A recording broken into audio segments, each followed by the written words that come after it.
Om Swastiastu. Salam sehat untuk kita semua. Perkenalkan, nama saya Putu Dina Femilia Putri, akrab dipanggil Dina.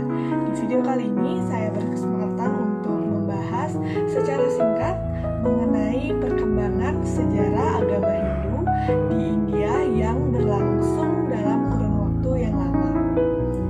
Dimulai dari zaman Weda, zaman Brahmana, hingga zaman Upanishad. Kita juga akan membahas atau memahami konsep penting seperti Atman dan Brahmana, serta relevansinya dalam kehidupan modern. Pertama adalah zaman Weda, merupakan fase awal perkembangan agama Hindu. Pada masa ini, ajaran keagamaan didasarkan pada kitab Weda yang berisi himne, doa, dan pujian kepada dewa-dewa seperti Indra, Agni, dan Varuna. Praktik keagamaan berfokus pada pemujaan dan pengorbanan sebagai bentuk kehubungan manusia dengan kekuatan ide Sang Yang Widiwasa dan alam semesta. Selanjutnya, pada zaman Brahmana, praktik keagamaan menjadi lebih kompleks. Ritual yang disebut yajna menjadi pusat kehidupan beragama. Kaum Brahmana memiliki peran penting sebagai pemimpin upacara. Keberhasilan ini atau keberhasilan ritual dipercaya dapat menjaga keseimbangan kosmis atau reta, yaitu hukum alam semesta yang mengatur keteraturan dunia. Pada tahap ini, penekanan utama masih pada tindakan lahiriah dan ketepatan pelaksanaan ritual. Kemudian, pada zaman Upanishad, terjadi perubahan besar dalam cara pandang keagamaan. Fokus tidak lagi hanya pada ritual, tetapi pada pencarian pengetahuan spiritual yang mendalam atau jnana. Disinilah muncul konsep penting yaitu Atman dan Brahman. Atman adalah jiwa atau diri sejati dalam setiap individu.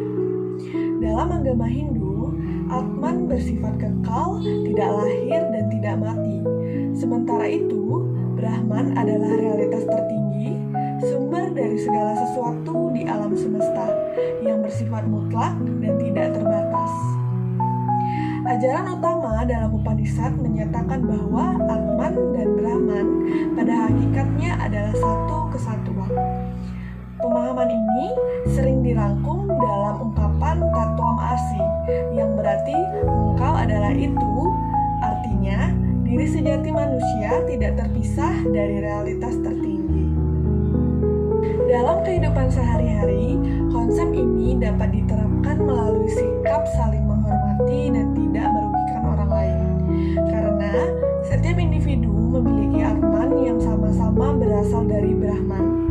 Selain itu, kesadaran ini juga mendorong seseorang untuk hidup lebih bijaksana, tidak hanya mengejar materi, tetapi juga mencari makna hidup yang lebih dalam. Konsep lain seperti karma mengajarkan bahwa setiap tindakan memiliki akibat.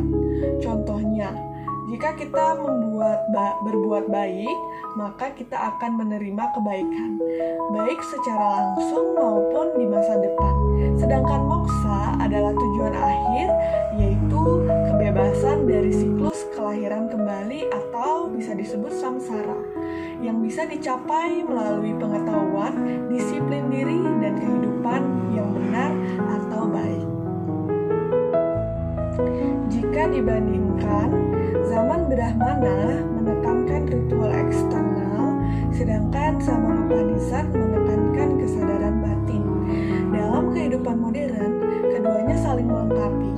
Ritual tanpa pemahaman bisa menjadi formalitas, sedangkan pemahaman tanpa praktik bisa kehilangan arah. Sebagai kesimpulan, perkembangan agama Hindu menunjukkan perjalanan dari ritual menuju pemahaman spiritual yang mendalam. Dengan memahami konsep Atman dan Brahman, manusia dapat mencapai keseimbangan antara kehidupan lahir dan batin. Sekian dari video kali ini, semoga bermanfaat bagi kalian yang menonton. Salam sehat bagi kita semua. Om Santi. Santi